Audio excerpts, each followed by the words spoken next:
Hi, I'm Jürgen Michaelis from Jomox, and I'd like to introduce the Alpha Bass, which is the most recent product of Jomox. It's an 11-voice drum synthesizer, and it has two true analog instruments. That's the kick drum, the membrane. We have two half sample, half filter based hi-hat and open hi-hat sources. That means, okay, in general we have 8 sample based slots. 2 of these have a hi-hat filter, which is analog, and an analog VCA envelope. 4 of them, that's clap, rimshot, crash, ride. They're just named, you know, to make a difference. But they are made of a sample and a multimode filter and a VCA envelope. So these are half analog, half sample. Then we have 2 true sample channels that can record samples as well. And we have a little FM synth. Okay. Which is polyphonic. Which is polyphonic, yeah. And I don't want to promise too much, but in a later version it could be possible that the sample-based instruments can be polyphonic too, but it's not yet finished. As now in this version we have just 1 sample per instrument, but you can select out of a huge selection of internal samples, like 256 different samples, maybe even more, but that depends on the length and the sample slots that are defined, you know.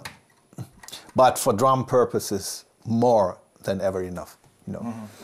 Okay, plus the sample channels that I have multimode filters are capable of producing sound without a sample too, because the filters can resonate and you have a metal noise. I forgot.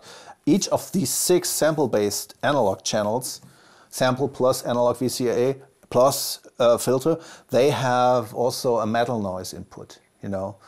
So these can be, so you can completely turn off the sample if you want, and just use the metallic noise and the filter as a sound source. And the analog VCAs, you know. So we have the bass drum. The kick drum is completely analog. It's the successor of the former Jomox products, that is the X-Bass 09, X-Bass 999, M-Bass 11, sort of these products, and Modbass 09, of course, which is the Eurorack stuff.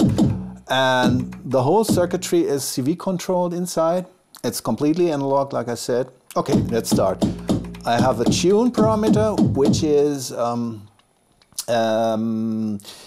the actual pitch envelope amount, but analog. And this is the pitch. That's the basic pitch of the kick drum oscillator. I have the decay. Then I have a harmonics parameter, which makes the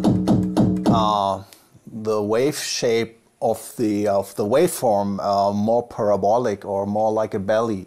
More belly shape, which produces more harmonics. That's why it's called harmonics, and makes it more punchy, but not really distorted.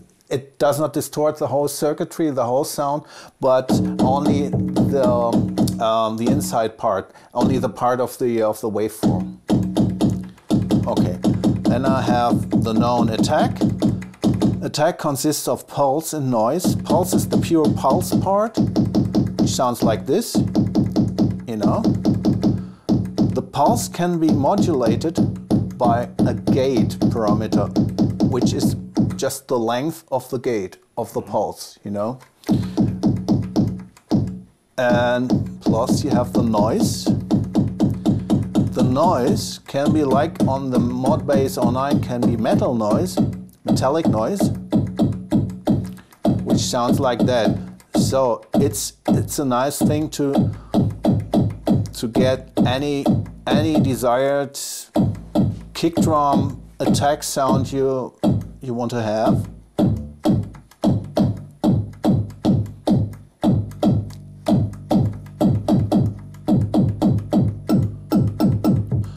Then you can smooth this by EQ, which is an analog filter in the end, just to make it more smooth.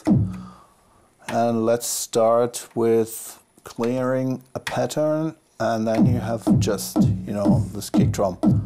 Also, I can add an LFO.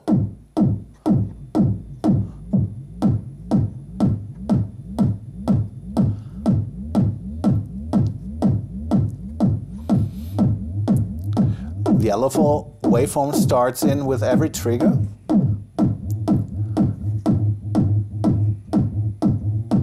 This is like a rectangle LFO.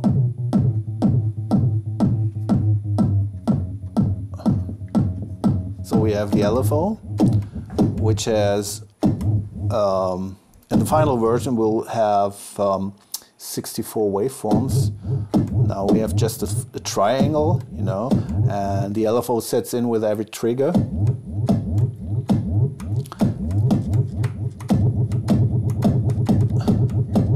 Okay. And to this LFO, we have a second envelope. I lower this LFO because this will be too much.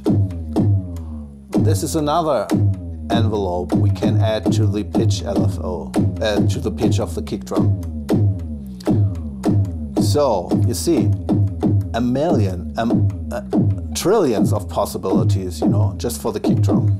Yes. Okay.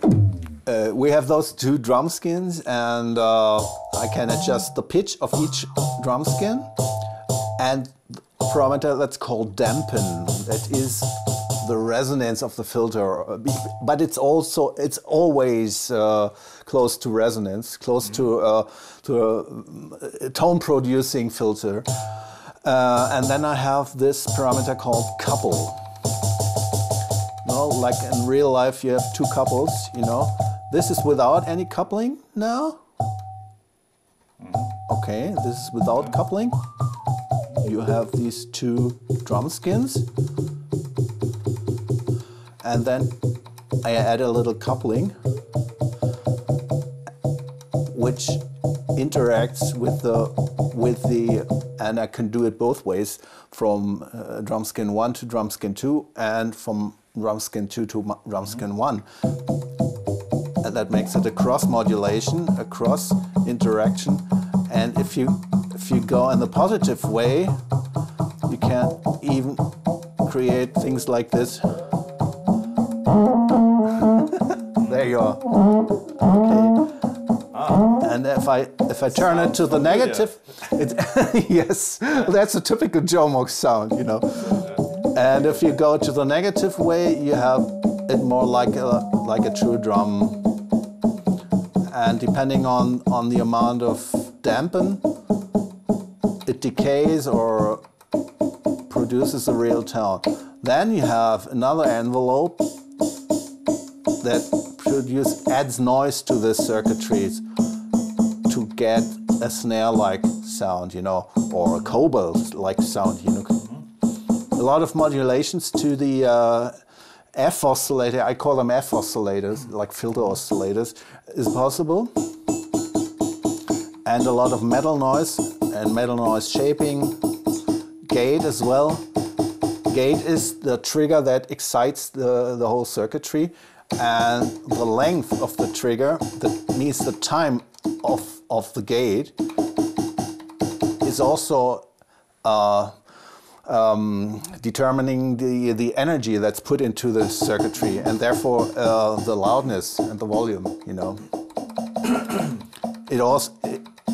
In general, it affects the sound a lot, you know.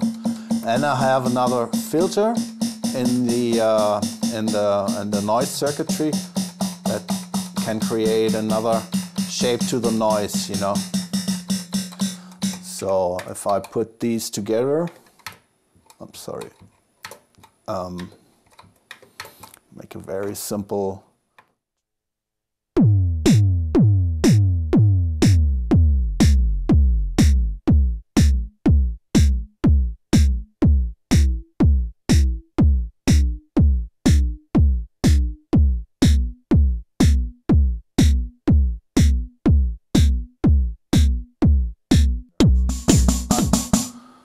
Okay, now I change, I hit sequencer and I can control the tuning of each step.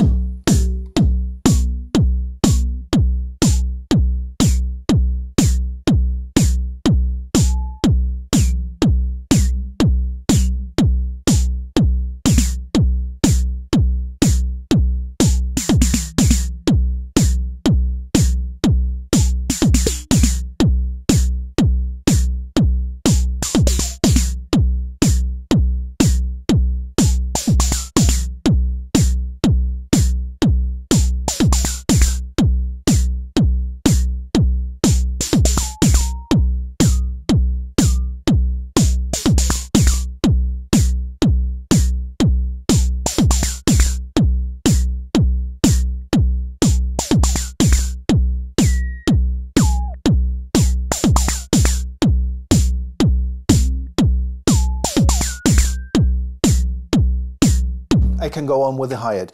The hi-hat, like I said, is a short sample. That's a hi-hat. That's a sample.